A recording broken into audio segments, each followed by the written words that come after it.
All right, any questions for the student athletes? Jonah, how would you describe your time as a Wildcat so far? Amazing. I mean, I grew a lot in life and football. I think that Coach Graham, the older guys in the room, teaching me life lessons as we go on, and it's just been an amazing experience since I've been here. And how helpful has a guy like Michael Wiley been for your growth as a running back? Um, like amazing. Like I said, like I try to take some of the great plays that he make and incorporate it into my game. Like the stiff arm, the making guys miss in the secondary, and things like that. And he's taught me a lot. Film study, extra film study, and things like that, and hanging outside of football, things like that. Just trying to get me right. Draining his brain before he leaves. Brian and then David.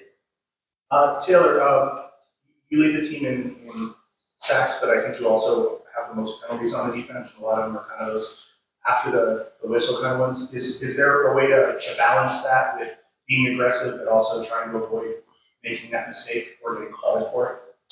Absolutely. It just comes down to me having to be smarter. Playing with a lot of passion out there. It gets chippy, gets emotional. So for me, just playing smart is something I'm gonna put emphasis on going forward during the season. And You had another one? yeah, I'm sorry. How do you feel the rotation has worked so far on the defensive line as far as keeping yourself and Isaiah and the other edge rushers fresh, and also with the guys that you're working on? I think it's been good. I think being able to keep everybody fresh gives our team the best chance to win, get after the quarterback. David and then Michael. Two questions for Jonah. Jonah, first of all, how would you describe your running style? And second question is, how much weight do you think you've lost since you got here? A running style, I would say I can do it all. I can make guys miss. I've been working on that this year in the off season. I can run through you, over you, and around you, and I can catch the ball. So I'm pretty much all around back. I would say I lost 10 pounds since I've been here. I've been floating around like the 220 range, and staying like 220 would be my heaviest, and then if I'm feeling light, it'd be like 218. So staying around that weight. Where do you want to be in Right about there. I'll probably cut down 5 more pounds going into my junior season, but who knows? Michael and then David. One question for each. For Taylor, can you sort of tell us the timeline of events for your off-season, going to the portal, going to Colorado, going to the portal again? How that all kind of. Yep. So after the season at Michigan, 22 season, I decided into the portal, ended up choosing Colorado. Was at Colorado for the spring semester. Turns out probably wasn't the best fit for myself. Ended up hitting the portal again, and then finding the home in the Wildcats. And for Jonah, in compared to a Maurice Jones-Drew, in terms of your body type, style, et cetera, what do you think of that? It's kind of funny, we always we watch some highlights like of certain plays that we put in, and Maurice Jones-Drew would be right there, and everybody would be like, "There goes Jonah," and things like that. But I can see some similarities, the height wise, but I don't really have like an opinion on it. Is there anyone that you have kind of modeled yourself after? Maybe more current players? I would say like a Josh Jacobs. He catches the ball, and he runs through tackles, very physical runner. Like I said, he'll run through you, over you, and around you, and he's my favorite back in the league right now.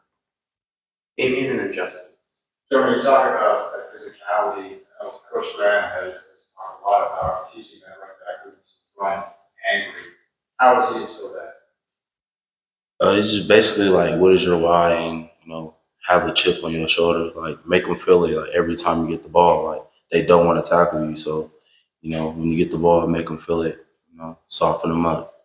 What's your why then? My why, my family. I got 9 siblings. I come from a big family, and the struggles and things that we been through in life, kind of sits with me, and that's my drive, my motivation to do what I do. Justin and then Brian. Taylor, you talked about how Colorado wasn't the best fit, and you came to Arizona. Why do you think U of A was the best fit the second time? I think U of A just you know, it schematically, coaching wise, where I wanted to go, it set me up for the best place for those things. And I loved everything about it when I got here. And I just felt like this was home when I got here.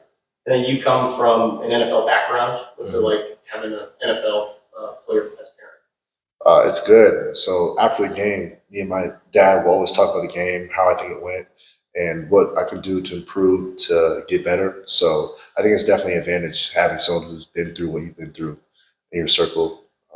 It's a good thing. Is there a D end or edge rusher that you compare yourself to? Yeah. Currently, I'm not really sure. I mean, there's a few guys I like to watch, but probably my pops. So that's probably the closest one. Brian and then Michael. Taylor, you're going from a team in Washington where their quarterback basically never took off. He stayed in the pocket, and now you're a guy that could run. How do you balance going from one to the next? You talking about for this week? Yes. Preparation, Yeah. film watching. That's what I would say. Is it hard to kind of keep an eye on what the quarterback is doing, that he might take off as opposed to just dealing with the guy that's blocking you? I think it's more important to worry about the guy who's in front of you first before the quarterback, because if you start worrying about the quarterback, you're gonna get distracted, and the guy in front of you is gonna block you. So I think it's definitely more important to worry about the offensive lineman and then beating him, and then worrying about the quarterback after. Michael and then David. One for each for Taylor. I read that you didn't start playing football until your junior year of high school. Mhm. Is that true? Mhm. What were you doing in the meantime?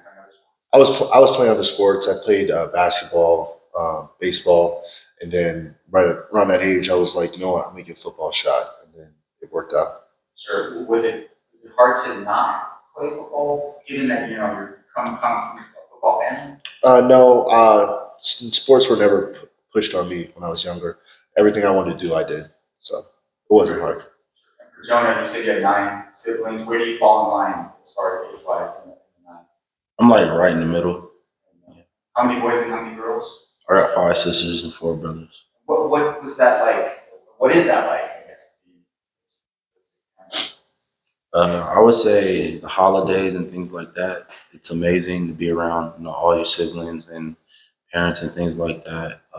It also gets hectic, all in one house and sharing rooms and clothes and things like that. So.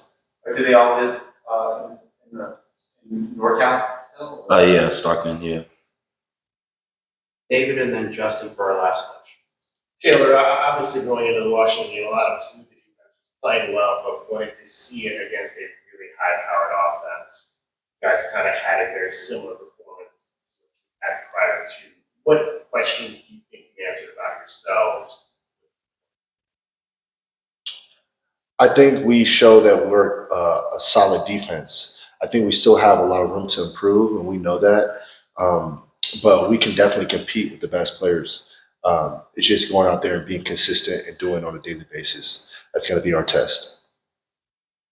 Justin, last question. Jonah, what was your relationship like with Dorian Singer, Christian Wallace, and Keon Barnes when they were at Arizona? And then what was it like going up against those defensive guys in practice last Like those are my boys, but we ain't got friends this week, They on the other side, and we over here, so. And then what do you make of DJ Williams' truck? All right, so we got this little thing in the room where we label ourselves as cars. We call Mike like the Ferrari, and Speedy the Lamborghini, and then call DJ Trackhawk. Trackhawk V8. Go fast, and he's so big he'll run through you, and he would literally run past you. And it's like we don't know how he do it, but I think DJ is the fastest on the team when they get rolling. But have you ever been in his truck? Oh, you're talking about his truck. His actual Oh, truck. yeah. I have to literally jump in it, jump in his truck. I don't know how he do it, but I jump in it every time I get in it. Which car are you? Oh, they call me they call me like TRX or something like that. It's kind of they joke around with me a lot, so they lowered my car.